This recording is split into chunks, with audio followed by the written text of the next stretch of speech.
और बड़ा सवाल होगा air commodore sir Asim Munir, और मुझे लगता है इस पे हमें काफी फोकस करना चाहिए, क्योंकि अब पाकिस्तान का भविष्य क्या है, आगे की उसकी पॉलिटिक्स क्या होगी। अब देखिए, जितने पीटीआई के भी जो लोग हैं, इमरान खान की जो पार्टी है, वो जा करके अब अपने नेतृत्व से पूछेंगे ना। क्या आप ओमर अब्दुल्ला क्या कह रहे हैं, एक बार जल्दी से सुन लेते हैं। को यहाँ से रवाना करना शुरू कर देंगे। वो हमने जो कीमती जानें गई हैं वहाँ पे हमने थोड़ा सा कॉम्पनसेशन का ऐलान किया है, लेकिन उसके साथ साथ अब जहाँ लोग ज़ख्मी हुए हैं उन्हें भी हमें मुआवजा देना होगा, कॉम्पनसेशन देना होगा। और जैसे मैंने अभी कहा, जहाँ जहाँ प्रॉपर्टी का नुकसान हुआ है वहाँ पे भी। Okay, thank you.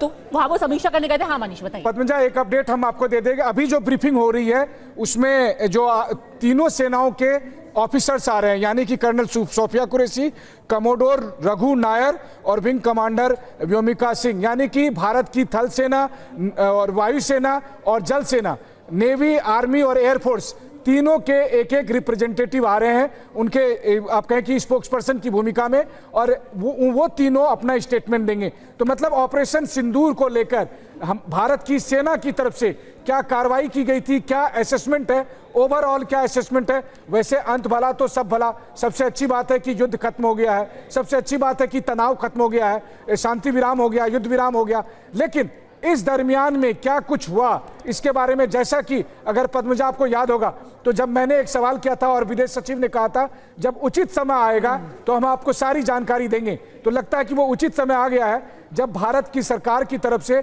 भारत की तीनों सेनाओं के प्रतिनिधि इस वक्त आकर तो ओवरऑल असेसमेंट देंगे कि इस दरमियान जब पाकिस्तान के साथ इंगेजमेंट हुआ तो पाकिस्तान को कहां कितनी मुंह की खानी पड़ी, कितना नुकसान उठाना पड़ा, और जवाबी कार्रवाई के दौरान किस तरीके का इंगेजमेंट इंडिया ने किया, इसके बारे में बताया जाएगा। तो बेहद महत्वपूर्ण ब्रीफिंग है, कुछ ही पल में होने वाली है। भारत की सेना के तीनों अंगों के 3 अधिकारी यहां पर आएंगे और वो इसके बारे में ब्रीफ करने वाले हैं। कुछ ही मिनट में ये होने वाला है पद्मजा। बिल्कुल। और देखिए, भारत के बारे में एक चीज बिल्कुल साफ है, ये एक प्रोफेशनल आर्मी है, आपकी आर्म्ड फोर्सेस प्रोफेशनल है।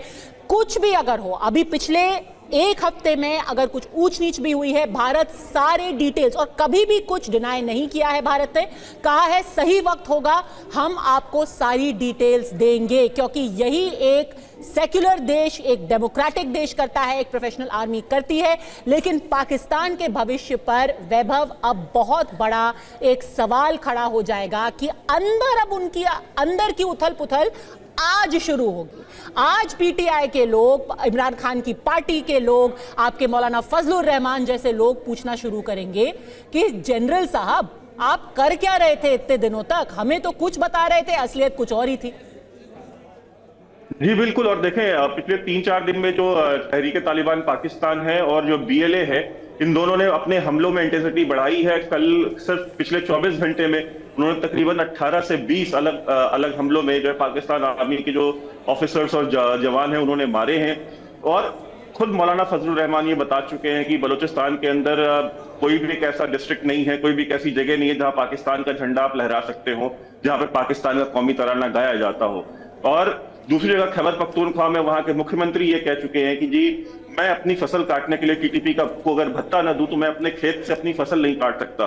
ये हालत पहले से थी। पेशावर तक टीटीपी के हमले हुए और कल रात में हमारी मिसाइलें भी पेशावर पे जाके गिरी हैं।